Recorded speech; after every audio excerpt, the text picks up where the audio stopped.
Greetings. My name is Abdullah. I'm from New York City. This channel is to help those advanced speakers of English move their language from the level that it is now to near native or native itself, inshallah. Also, it is to help those who want to improve their accent as well as their pronunciation to make it seem as if English is their first language. After saying that, let's get started.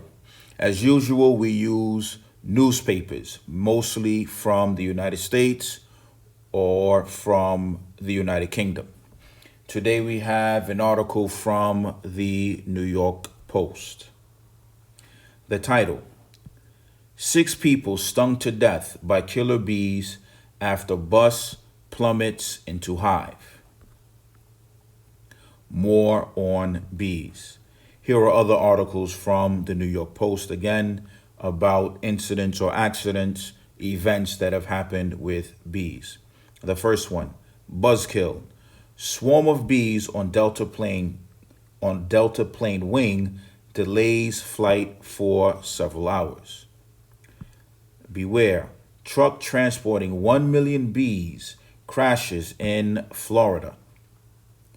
Wild, New York bill against pesticides explains importance of birds and the bees.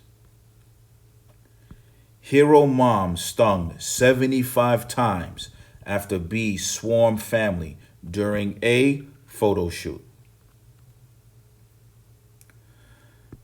6 people, including an 8-year-old girl, have been killed by a swarm of bees after a bus they were riding plunged into a ravine and hit several beehives.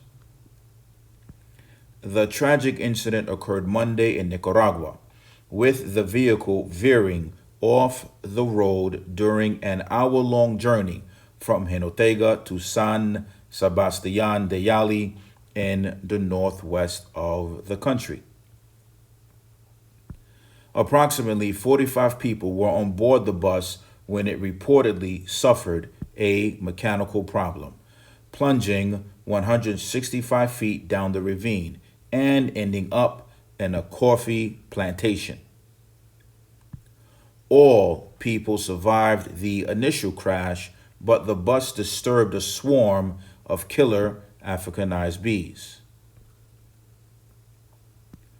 The passengers were stung repeatedly by the angry insects, with 6 having reportedly succumbed to the attack.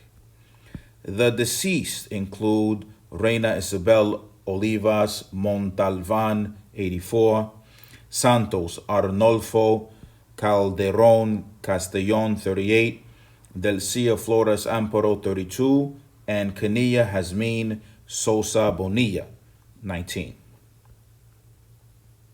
Also among the dead were Enada Torres Celaya, 47, and her 8-year-old daughter, Andrea Carolina. Here we have a picture of the bus that crashed into the ravine. Approximately 45 people were on board the bus when it reportedly suffered a mechanical problem, plunging 165 feet down the ravine and ending up in a coffee plantation. Here we see an image of a person that was stung repeatedly, and as you can see, there are definitely a lot of bee stings. Disturbing photos show some survivors with hundreds of painful stings spread across their bodies. A further 14 passengers were left severely injured in the incident. Several were treated at a nearby health center, while others had to be transported to a larger hospital in Jinotega. Disturbing photos show some survivors with hundreds of painful stings spread across their bodies.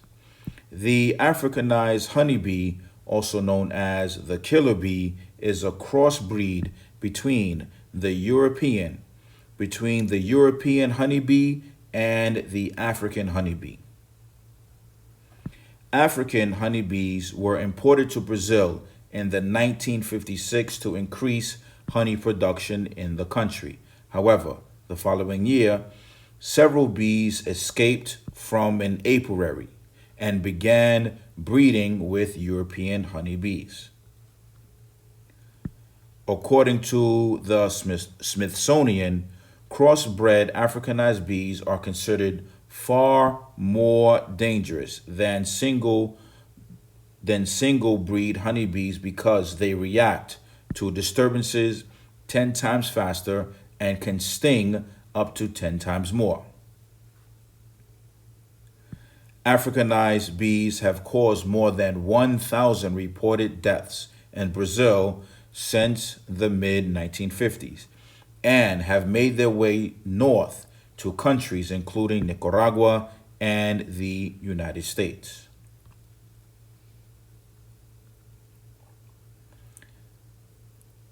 The tragic incident occurred Monday in Nicaragua with the vehicle veering off the road during an hour-long journey from Jinotega to San Sebastián de Yali in the northwest of the country.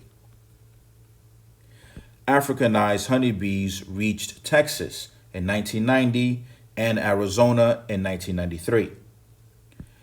Back in 2014, an Arizona landscaper died after a swarm of 800,000 Africanized bees attacked him in the attic of a home. In 2018, a man was hospitalized after thousands of the deadly insects swarmed a Walmart in Wallace, Texas. So, as usual, your homework. Reread this article to yourself or to somebody with the sound on mute, practicing your reading, practicing your pronunciation, and becoming more familiar with the vocabulary. After you've done that, then inshallah, listen to it again to make sure that your accent and your reading, inshallah, aligns with mine. Also, I have a question. What would you do in this situation? How would you try to protect yourself? How would you try to protect your family? How would you try to protect your friends? Inshallah, I will see you in the next video. Allah ma'ak.